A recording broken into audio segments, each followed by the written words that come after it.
Good example of middle ground, background, and foreground. And when you're doing backgrounds, you always want the three things: the middle ground, the background, and the foreground. The thing behind my chair, well, I drew myself. The thing behind my chair is supposed to be a desk, and it's white, whatever. And the thing right next to me is my middle ground, and I'm in front. Just like my chair, she's the middle ground as well. Now, when you're doing backgrounds, you always want the basic steps. And I'll show you. Oh, sweet, I found me a paper.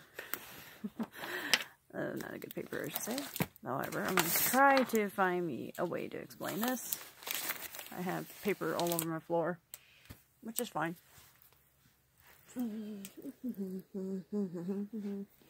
Lost my pen.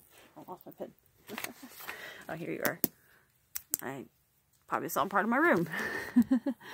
Anyway, when you're doing background stuff, you want this one to be smaller than this one.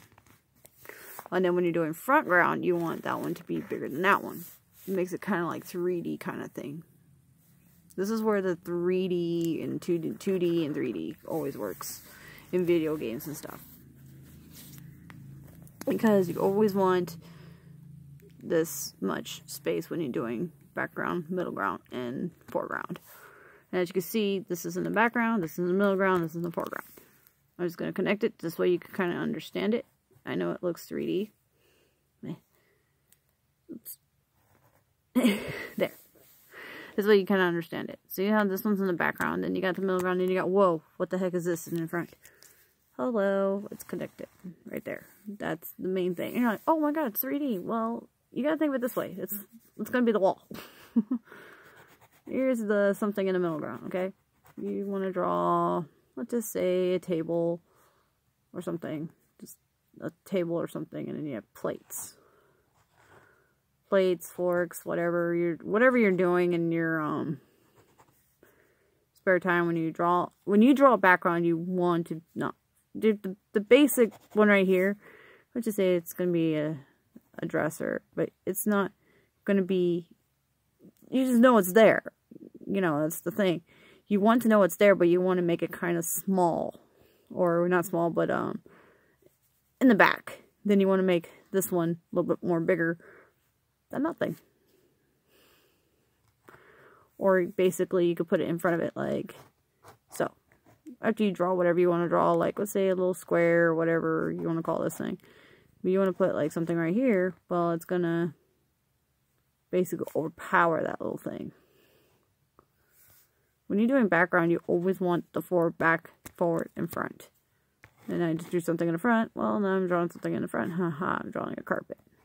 I'm drawing the carpet in the front of it. In front of this, whatever this is. Now you can see what I'm talking about. You always want something in the background, middle ground, and foreground. It could be landscape. You could draw like, hey, let's put a little tiny tree in a landscape area, okay? I always do this with my art. My paintings show it, so if you ever want to look at my paintings one day, you could do it. Let's just draw a little tree. Hey, happy little tree. Hey, happy little tree. Then I'm going to draw land. Let's see. Just a little land here. Always want something to overpower something else. That's how it always is when you draw a background. Now I got the middle ground. Now I'm going to draw another part of the land going this way. Now, as you can see, that's how you start the background. However, I'm going to power over that thing. Now I got land going the other direction. And that's how you make your backgrounds. Now, if you're doing like a city thing, you still want to do the 3 steps. It just takes practice to kind of understand all this. But if you're, I mean, it took me, Jesus, I'll say like at least 3 years of school, high school, of doing this. I graduated in 2010, but still. It took me 3 years to figure that out. Literally. I was having issues, and the teachers were always giving me crap. And I was like, I don't need your crap. Took me a while. I literally had to practice it. And I finally got better at it. But that's what you want to do. You always want to start your background first. Always want to start whatever you want to draw, the background first. Then you work on your way out. After you draw, what's something I can make a little tiny character over here. Just make a little stick figure. You know, probably flicking off the tree. I don't really know. Or taking a selfie. I don't know. Just something.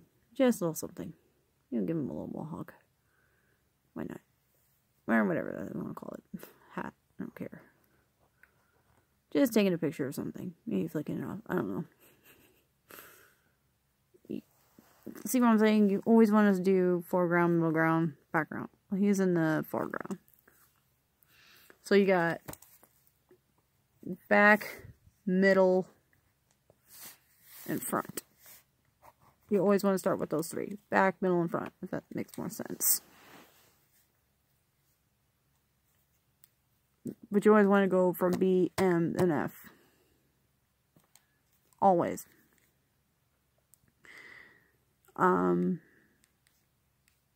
That's all I could teach. I know a lot of people have been asking me, how do you do your backgrounds and how did you do your painting and stuff? And I'm just like, I just saw it follow the basic steps. B, M, and F. Back, middle, and front. That's how I always start my art. Not all the time. I do all the basics, but when I work on my paintings and stuff, for my backgrounds, for my animations, or whatever I want to draw, I just basically start off this way, and this way. Sometimes I don't always like following my own steps. And you could do whatever you want as your background. I mean, like I said, it doesn't have to be trees. It doesn't have to be landscape. It doesn't be whatever. As long as you got these 3 steps. Back, middle, and front. So this would kind of give you an idea how to do it.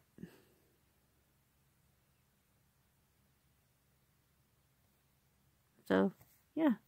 And have fun. Have fun with art projects. Okay?